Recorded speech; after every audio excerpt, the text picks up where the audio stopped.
All right, this is another goodbye video, meaning Auf Wiedersehen, because I am trading it in.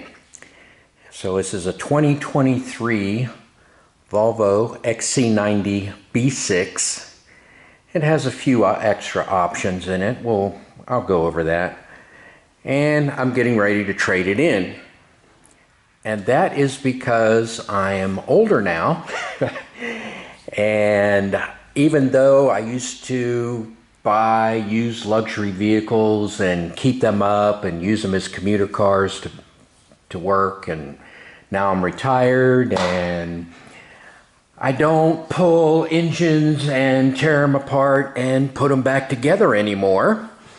As a matter of fact, I gave up transmissions in the 1990s, the early 1990s, because they walked away from me. They just became too sophisticated for me to invest in keeping up with them. And then the variety just exploded. I mean, it was like every car had a different automatic transmission. And I could do manuals, but you know, I stopped owning manual transmissions long ago. Anyway, so here we are with the B6. We'll go over it a little bit with some of the features. I have removed everything I needed to. I had some mud flaps. I'm going to put them on the new car. I am trading this in. So as I was saying, the trade-in. So I bought this one new.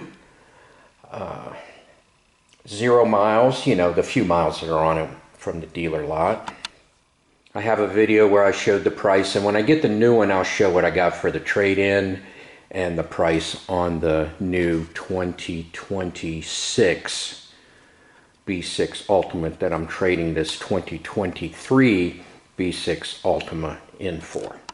So trade-in is 3 years and less than 40,000 miles. That's what I shoot for when I do trade-ins, new vehicle trade-ins, and that kind of is around the maximum value for the vehicle. And I really haven't been ripped off like dealers, ripped off by dealers like you see in all these YouTube videos, you know, where they want you to go in there and, you know, bang on the table and fight for the best deal and all this other stuff. I found the Volvo dealerships to be extremely reasonable. I mean, extremely. As a matter of fact, they even hunted down some discounts for us that we were unaware of it on a couple of occasions. One of the things you should note is the headliner and the pillar columns. They are the Nubeck. It's like a felt finish, and the color is kind of a blonde color, and the interior is kind of a blonde, whitish kind of color. Volvo basically is black, if you look at the vast majority of them. And this was one of the options that you rarely see in Volvos.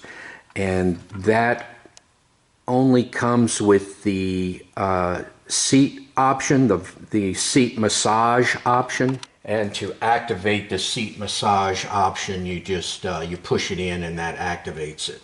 So the seat massage option is not in the main menu. You can't drill down to it and find it. You have to activate it by pushing the button on the seat, and then it pops up.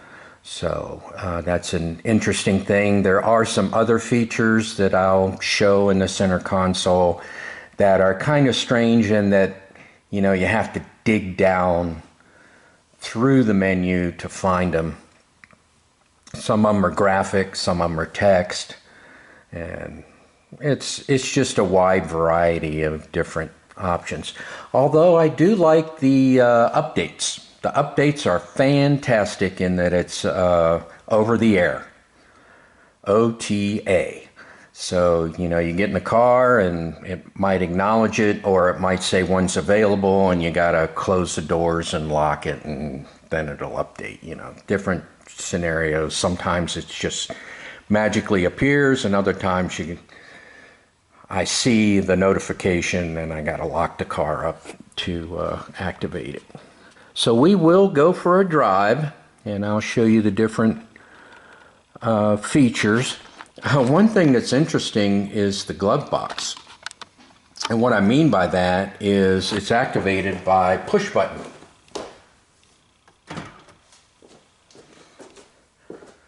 So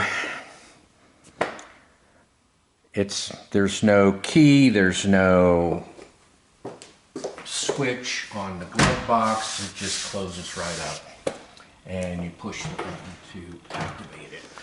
Also on this B6 Ultimate, the shifter is special. It's not the black shifter, it's actually clear.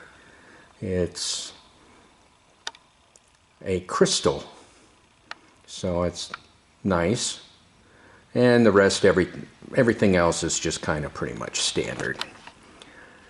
So I've made videos in this car about, you know, some of the features, cleaning the glass. If you need to clean it, you press and hold the center button, it'll go into cleaning mode. That means when you wipe it, you won't activate things. And then reset, you keep it held down. If the screen freezes on you or something goes wrong, you just keep the button held down, go past the cleaning mode, and then all of a sudden you'll see a line go across and it'll just reset. You know, that's how you reboot it. Alright, everything else is, you know, kind of standard. I really don't want to go over all the little piddly stuff. We'll go for a drive. How's that? Alright, I said we go for a drive, and then I popped the hood to look at the engine. So, when I purchased this car, Volvo came with 3 oil changes, 10,000 miles, 20,000 miles, 30,000 miles. Oil changes are year, 1 year, 2 year, 3 year. Well, this car, I cranked on the mileage, so I got it every, you know, 9,000 miles or so. I got it there before it went over the 10,000 mile supposed limit, and definitely below the 1 year. So the oil's been changed, the 020, and it's 020 Volvo. So there's a special blend for Volvo, special blend for BMW, special blend for Mercedes with the 020 engines, which are these very small 2-liter 4-cylinders. So, also, nothing has gone wrong with this vehicle. On my wife's S90, which we bought 3 months after this one, we had the engine battery go dead, which I didn't realize there were 2 batteries. There's a start-stop battery in the engine compartment that went dead, had to get that replaced. But the first thing that went wrong was an O2 sensor. So I think I did videos on both of those. I was really pissed off at the dealership. Our local dealership, which is a bastard dealership. It's BMW, Mercedes, Lincoln Mercury, and Volvo. So it's, you know, it's just a real bastard of all these different car companies all in one place, and I really don't like it. That's why we drive from Lynchburg to Charlottesville to actually deal with Volvo, to actually purchase the vehicles and service it. We drive up there to service it because we like to go to some stores that are just up there, you know, Whole Foods, Trader Joe's, you know, they don't have any around here. And then I get it serviced and everything's good. So this is a assembled in Sweden vehicle. The S90 over there, that is assembled in China. So, you know, where they get their batteries from, you'd think it'd be in the same place, but since it went bad and this one didn't, you know, that makes me think that Sweden's getting its batteries from Hungary or something, and China's getting its batteries from, I don't know, China maybe, I don't know. Same thing with the O2 sensor, but hey, what do I know? I would think it's all the same place, but who knows about the logistics of new cars now. I've kind of gotten away from cars. Like I said, I'm of the age where I trade them in now, buy new, trade in, and that's just because I don't want to deal with working on them. If something goes bad, it's the dealer's problem, not mine. Okay, finally, let's get in and go for a drive. So if your car has been sitting for a few days, I don't know what the time limit is, but if it's been sitting around, it will reboot. Otherwise, it'll come on instantly. And let's see, I was in the car yesterday, so it'll probably just pop on here. Let's see what happens. Zoom in a little bit. And yeah, it just popped right on, so no reboot. All right, let's look at some features here before we go for a drive. It's daytime, so I'm not going to be using the lights. I have them on auto, but the automatic high beam, it comes on by turning the dial up. So you would rotate the dial away from you and you'll see the automatic headlight come on. There'll be an A on the high beam symbol. I have a separate video showing that feature. It's pretty cool. Plus I have some current video from my dash cam. I'll show that. All right, moving on. Controls are extremely standard, no biggie. Mirrors, remember, adjust them for blind spot, not to see. All right, got a little compartment here.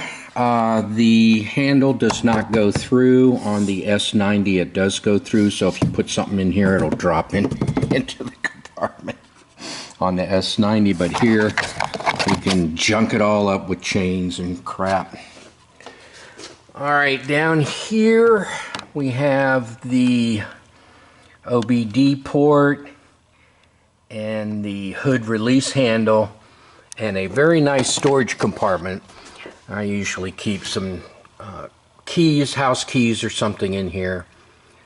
I don't keep the car key in there. I usually keep the car key in the console where I can see it, because I do take it out.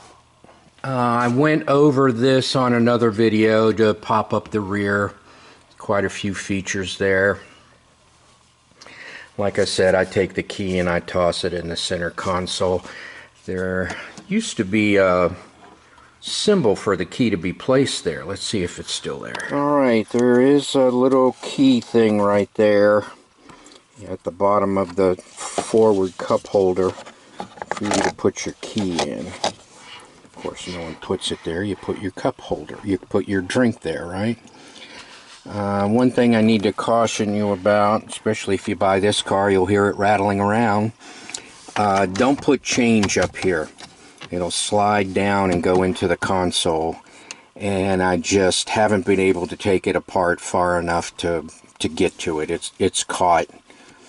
This thing is very complicated as far as supports and brackets and all kinds of other crap, and I don't feel like tearing it up because I wasn't keeping the car. You know, if I were kept it for, 10 years, 150,000 miles or whatever, I would have taken it apart and recovered my penny. Whatever the heck's rattling around. Still have a cigarette lighter. Of course, it's not a cigarette lighter. It's just a cover for power. That's why it says 12 volt, max 120 watts, and not have a cigarette symbol on there. Does this car have ashtrays? The S90 has ashtrays. I don't see ashtrays in this car. Alright, the controls are emergency, front defrost, rear defrost, the control on-off, dial, select dial. It's set to volume right now. This is an intake. Oh, I hope I stayed on camera. I wasn't paying attention. This is an intake to let you know what the temperature is and what the air quality is. This is a glove box. So we'll demonstrate the glove box. Here we go. And as you can see, it only unlocks. It doesn't lock. Alright. Center console. I have it set up where I have Google Maps, satellite radio, telephone, and car status. So Google, the top one is now YouTube, Driving Journal, Messages, and Prime Video. That's a new one. Now you can only watch YouTube and Prime Video when the car is stopped and in park. If you put it in drive, the sound will go off. Alright, there's that. And of course Google Maps. So let's say you hit YouTube. YouTube pops up. And so don't really care. So you hit the center button to go back to the main menu. Now it's YouTube up there. Well, I wanted Google Maps. So we'll go back to Google Maps. Let Google Maps fire up. Hit the center button, and now it's the way I like it. Car status is pretty lame. You have Google Assist and air quality. Again, I said with the down here. So car status just shows the tires. When the car is on, it will show all four. There'll be a green check light if that is in fact true. Oil oil is not available unless the car is on. You don't need the engine running, and it should be at max. If it's starting to go down, that's not good, because the cars I've had in the recent past, none of them have ever consumed oil. Alright, so press the center button again. Also down here we have settings, kind of like the computer. Alright, and then we have the full on menu. Alright, here we have the controller for the climate, and you can have all of your settings,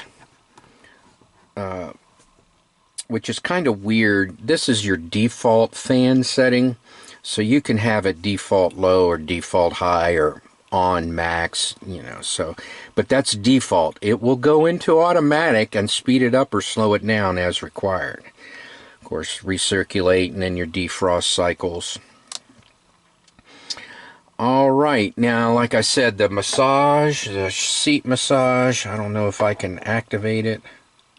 Yeah, there's your seat massage. I just pressed on the button like I showed earlier, and that is over on the seat. You notice I didn't touch anything here, and it wasn't on, so it didn't stay on. Alright, what do we have in the second row? We have radio and Bluetooth media player. Connect your phone. We also have Android Auto. Now, Android Auto, I haven't tried Apple CarPlay. My wife has Apple, I have Android. But Android Auto will come on automatically if you plug it in. So in other words, if you plug it into your charger or a USB port, which is in your center console here, if I can get the camera pointed at it. There's a, oops, USB console down there. If it's physically plugged in and you have an Android phone, then the Android car will come on automatically. I don't know about Apple Play and an Apple phone. I don't know about that one. Like I said, that's my wife's world. Although, unfortunately, I got a Samsung phone, and I hate it. I couldn't get what I wanted, and so they gave me a Samsung, you know, because I fell for the, oh, buy this and we'll give it to you for free crap. Yeah, they gave me the junk in the bottom of the barrel. But anyway, the new vehicles, when I do that video, it's shaped differently. It's not these big pieces over here, which I cannot stand. It's the vertical ones, like on the S90. So they're, again, with the center console, they are, you know, reducing the number of parts. I guess they needed to use them up for this year. I don't like it because of the way it goes. It's limited. All right, it'll go all the way over and then halfway won't go all the way. So what you see here is I've turned this one off. See the white line? So I've turned it off so it doesn't blow on me. Because you can't, you know, direct it in such a way that it's not blowing on you. So what a pain in the butt that was. So typically I turn that off. I don't like it blowing on me. Alright, up at the top we have some information. There you might see the letter D. That's for David because the car's in my name. Oh, I didn't show you the app on the... What's going on here? There we go, I got it. David, no notifications, manage the notifications. Alright. It's also the... I thought the manual was up here too.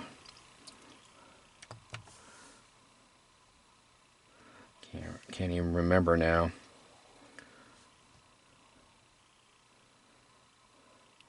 I'm the only profile. I don't have my wife in here, although her phone is in here. So it's very easy to connect the phone while the car's not running. But, you know, you just go to Bluetooth and Bluetooth is off, so it's not showing it. Alright. Controls are pretty simple, you know, windshield washer, this is the rear, and there's a bazillion settings for the wipers, you know, intermediate, on, automatic, stuff like that. Steering wheel controls, very standard. I don't use the voice activated stuff. My wife just started using Siri. She kind of likes that when she goes for her walks. But, you know, I don't use them. They are convenient, though. This is just the odometer. It's kind of a status thing. And then over here is your distance. Closer, further away. Your cruise control. I think I did a video. You hold the resume plus sign to reset the maintenance required thing. Alright, are we about to go for a drive? Alright, let's say no. Okay, here's the back console, someone in the back. It's very nice, actually, to be honest with you. It's pretty nice. It looks very simple, but if you're back here, you can set your comfort exactly the way you want it. So I have a window screen, it's up. There's another vent over there by the door, both sides of course. Again, like I said, the comfort in the back seats is outstanding. You can fold these down so they're not in your rear view mirror. Oh yeah, I'm going to get the new mirror. The rear view mirror for the new car is going to be the camera. So you won't see people back here. You won't see the headrests or anything. Alright, there's your latch to bring it down. You know, all standard stuff, especially if you know about XC90s. If this is your first one, well, then I'm kind of skipping over a lot of stuff for you. In case you didn't know, fuel caps for Volvos are non-existent. You just plug in the hose and it just locks automatically. Right here, this is exposed, and there's a little latch that goes over top of it, so you can't open it while the car is locked or driving. And you just put your hose right in there. I use premium fuel. I always use premium fuel, even though I know I was going to trade it in. And that is because 91 is recommended, but it's extremely difficult to find. I think Marathon has 91, but I just use the premium fuel. So that can be a pretty tough expense for you, but you know, that's all Volvos. So you know, if you drive any luxury vehicle, BMW, Mercedes, Volvo, you know, you're going to be using premium gas. So you can drop down to 89, I think the owner's manual says, but I honestly do not recommend it. No. I mean, even if you rent one of these, I would not do it. Alright, we're in the car. Let's start it up. Foot on the gas. Oh, there's a reboot. It's loading. system starting. Did you catch that? So anyway, and we'll start the vehicle. All the lights come on, so you can do a check. Oh, gotta put my seatbelt on. Alright, seatbelt's on, and we have a map. Turn the parking brake off. Also, I let it idle down, so that is it heats up the catalytic converter. I always let it run until it idles down. And then if I press the right button here, that'll show the trip computer. I have 36,500 miles on it. And then there's an auto trip, which is 0 right now. And then there's the other one since the manual reset. Alright, and then up here, you really can't see it, can you? There's my overhead. I mean, there is the heads-up display. Right now it's just showing the speed limit and how fast I'm going. Let me set the gas station in the map so that we can do navigation. So if we go to Google Maps and I hit gas station, then we are going to Sheets. I don't want to go to Sheets. They're not showing the Marathon there? Huh. Interesting. Well, there's a Marathon gas right here. Interesting. Wonder why they're not showing that. Alright, well, I'll just hit Sheets. What the heck. So we'll hit Sheets. It's 12 minutes. And we'll hit start. Alright, that also puts it in the nav. Notice I'm on Bear Creek Road. And also, if we zoom in here, it's a lot closer than what the camera says it is. Alright, it says go straight till we get to Bear Creek Road, because we're in a long driveway right now. Alright, then I have the garage programmed. And the garage doors opening. And we'll go to the end of the driveway. Some reflection going on. Also, we're in reverse here, so the backup camera's on, but if you touch the center of the screen right here, it says 360, and you can go to overhead. Also, on this screen, when you touch it, here's your park sensors and your rear auto brake. You may need to turn those off manually if you're carrying a bike rack. If you're carrying a trailer that's plugged into the back, it will go off automatically. It will also tell you that your bliss is off, which is over here. Alright, here we go down the road. And I'm going 5 miles an hour, so the camera's going to stay on. Alright, when we get up to speed here, the camera will go off.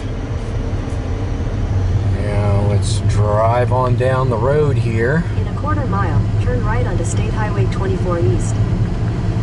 Alright, now I have the cruise control set to 26 miles an hour. Oh yeah, the cruise control. The button right here, if you press it and hold it, it'll go 1 mile an hour more. So now it's at 27. It's at 28. If I press it and hold it, 29. If you press it quickly, it'll go up to the next 5 or 0. So now if I press it quickly, it'll go to 30. Stop sign. Turn right onto State Highway 24 East. Also notice that the lane assist is off, and that is because it did not see a fog line. So when we get on Highway 24 here, and you see the fog line right there, when the car sees the fog line, the lane assist will activate. Technically, it is activated now, but it's saying, hey, I don't know where the edge of the road is, so you're going to have to really do some four-wheeling there, buddy, if you want me to do the lane assist thing. All right, there it just came on. I think I wasn't on camera. It's because, you know, it's hard to drive and film at the same time. I don't have it on the tripod. I got to pay attention. Can't be goofing off here. And you can see the lane assist right there. And the speed limit, which is 55. When you're on cruise, it'll only let the car go 2 miles over whatever the set point is, and then it can drop below 8 if you're going up a steep hill. So you can drop all the way down to 52 in this case. And so it says 10 miles, or 10 minutes, 6 miles.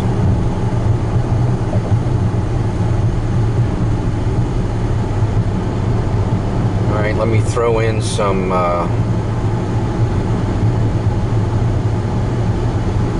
dash cam shots here, and I'll chit chat while that's going on. Well, I really like the lane assist. The car really keeps you on the road. Now, the one thing I don't like is if you let go of the steering wheel, of course it'll tell you to put your hands on the steering wheel, unlike those stupid Chevrolet commercials that show people driving with no hands on the steering wheel. Dumb as crap. But anyway, this car kind of stays towards the middle of the road, and I like to kind of put the wheels on the fog line, and that gives me a steering wheel shake. What happens is the steering wheel will shake. You'll feel it, it won't physically move, to let you know that, you know, you're kind of drifting off the road. So I do like that. You can turn it off. You can also turn it down so that it is not very sensitive, but I have it on high sensitivity. Not that I'm going to fall asleep or anything, but I do like it on high sensitivity. There's a car coming. Of course, I might have cut to the dash cam, I don't know. But if you let go of the steering wheel, there's another car coming. If you let go of the steering wheel, it will know that you have let go of the steering wheel. Now, that used to come on quite often when the car was new, but I don't know if a software update came out, or the car just learned, or if you know, or if the car just learned. I don't know. So we have a lot of traffic, so I'm not taking my hands off the wheel to try and demo this hands-off feature.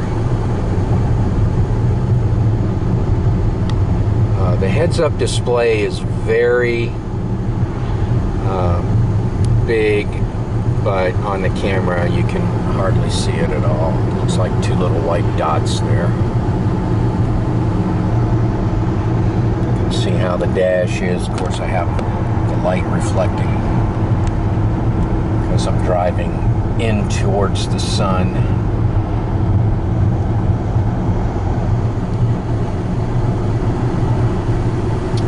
Alright, we're coming up on a speed reduction. If you'll notice down here, it's telling me that it's 45 coming up. In a quarter mile at the traffic circle, continue straight onto State Highway 24. And now we're coming up on a 35, so it sees that. And now it's telling me that a 35 is coming up on the dash.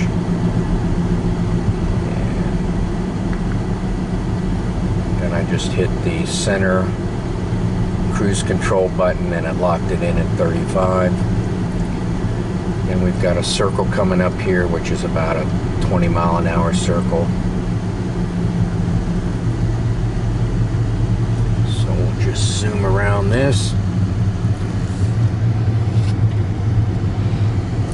unfortunately, Americans really don't know how to drive around circles, and there's all kinds of things you have to be careful of in the States. Now, when you're in Europe, you need to go, go, go, go, go. If you hesitate, you cause more problems than not. So, you know, so traffic circles are new in the States, but luckily have some experience driving in other countries, France, Germany, where it's pretty common. So just kind of go. All right.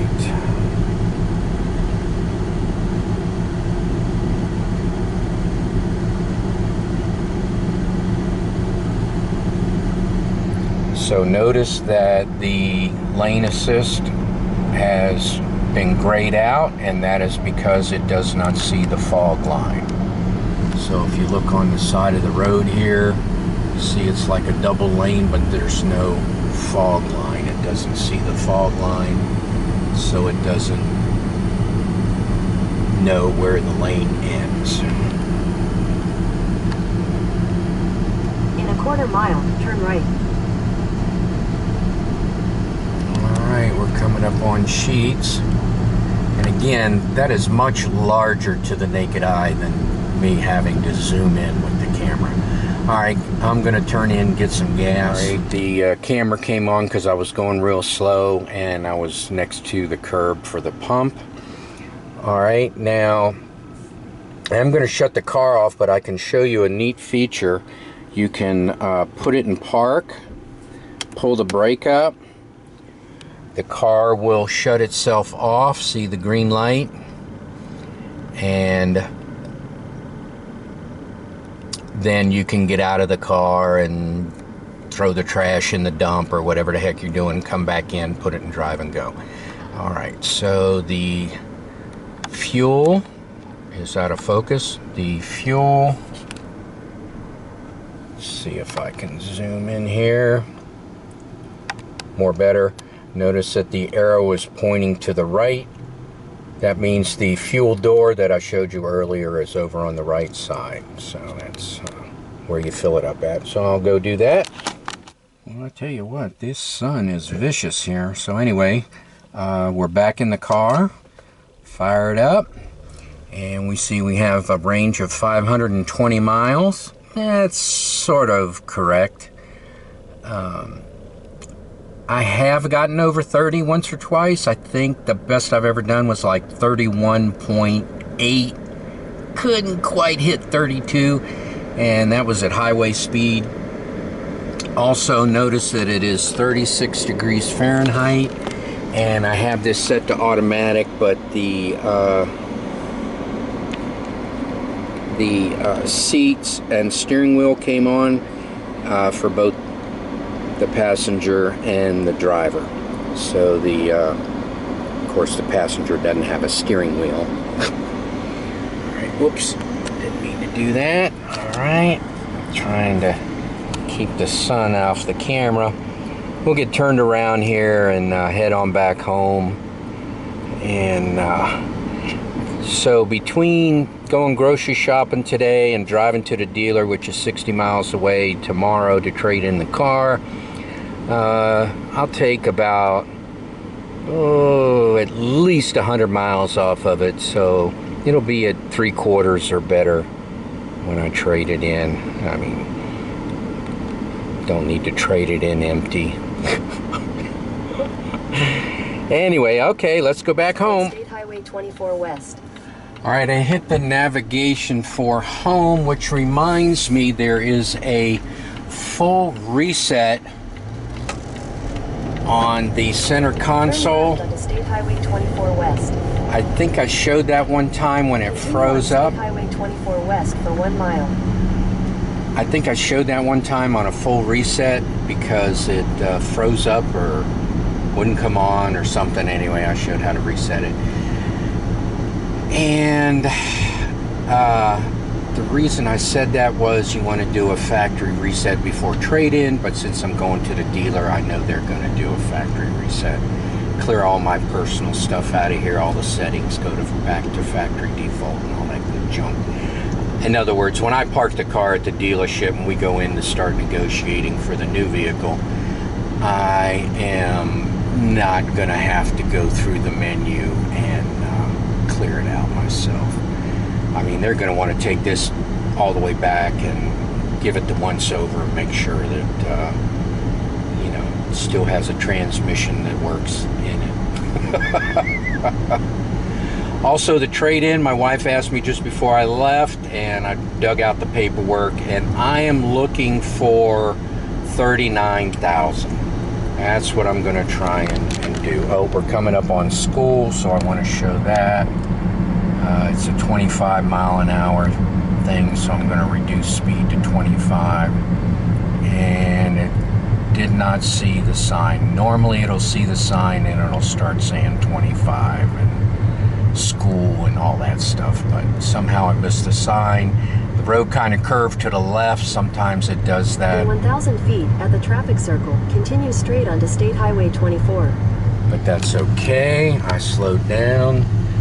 I think it's reckless driving in Virginia to go through a school zone speeding. So you definitely don't want to get caught doing that. Bad, bad stuff.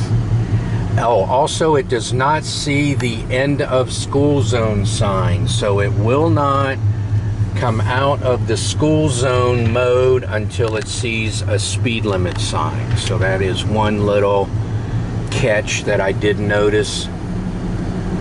So we can go back up to 35, around to the marathon that was not on the map. And we're coming up on the 45 mile an hour sign, and then it would clear now. It would say, hey, no more school zone. So that's kind of little technicality that hadn't been ironed out yet. So here we go. Up to 55, and here we go. You can see the, I don't know if you caught that, the yellow came on because I like to drive near the fog line, and the car likes to drive near the center line. Alright, so let's see, there's a curb coming up. There's a car. Alright, let me here. I'm trying to, I got my hand real close to the steering wheel, but I don't want to be touching it. I want to see if it warns me to put my hands on the wheel. And yeah, it knows it takes a minute. Like I said, it used to be real sensitive and now it's not anymore. I'm going to have to hold my hand on the wheel. Oh, I have seen slippery when wet come on, a warning, both a menu warning where you have to okay it off, and the road sign came on, slippery when wet, and it wasn't slippery. What happened was is you may have seen a police car pit someone and they do all that skidding all over the place. Well, I came across one of those, and all the skid marks swerving all over the place made the car think it was a slippery when wet area. So that was another little flaw that happened. But there's all kinds of warning signs that come on. I didn't really go through hardly any of them, but this car is very informative.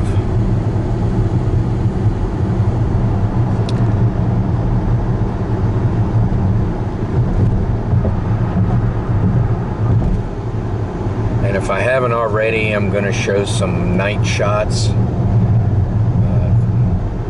Show you how the car drives at night. It's really very nice.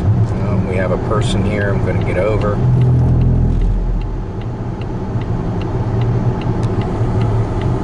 think you just saw him there. Now I'm going to get back over. Virginia's put those rumble strips in the center of the road to keep you from drifting across the lane.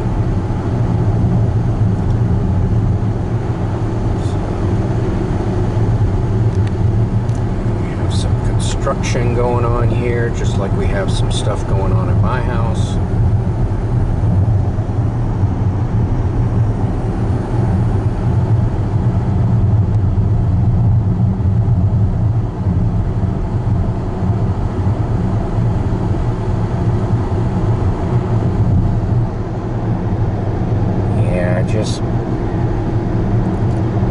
I'm just too nervous to take my hands off the wheel long enough to let the car warn me. Especially since I'm going to post this on YouTube. I don't want to be driving with my hands off the steering wheel.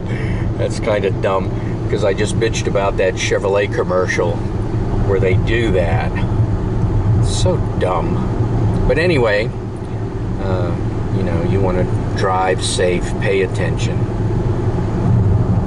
Don't depend on the car. It's an emergency backup, you know, if you fall asleep or have a medical condition or something like that. Oh, and what happens is when that warning comes on, it cuts off the cruise control.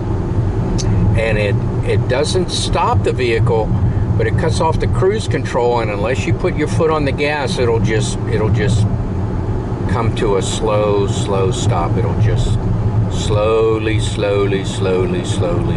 come down to zero. So, and then you want to note that.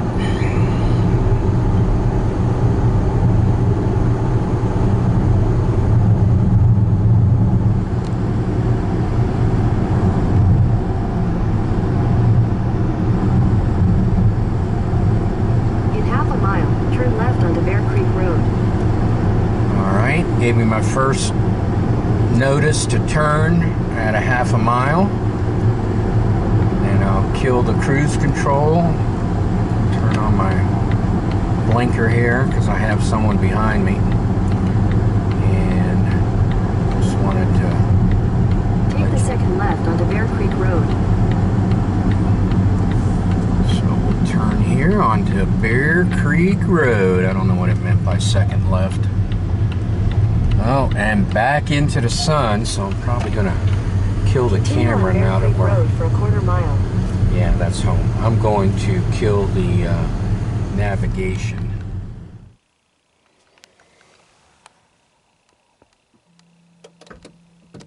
All right, so the oil change is 38,274 on 12/13, which is about 10 days away. And so it's probably going to be reaching time before it reaches mileage, because I'm not going to put 1,500 miles on it, 2,000 miles on it before the 13th, because I'm taking it to the dealer the day after. Well, today is Wednesday, tomorrow. So tomorrow's the 4th, and we'll trade it in, and I'm not going to be able to tell you what I get for a trade-in value. Put that on the video with the new car, unless this gets stalled in editing, and I can throw it up at the end, maybe in a text, show you what I get for trade-in. I think I already told you I'm looking for 40, and I'll probably get anywhere from 38 to 40. Seems like a fair trade-in value for this car. There's not really much wrong with it cosmetically. Has a few extra options on it that you don't normally get with a 2023 Volvo XC90 B6 Ultimate. The massage seats and the liner is one of them. So, pretty good vehicle. Well, that's my video for now. Thank you for watching.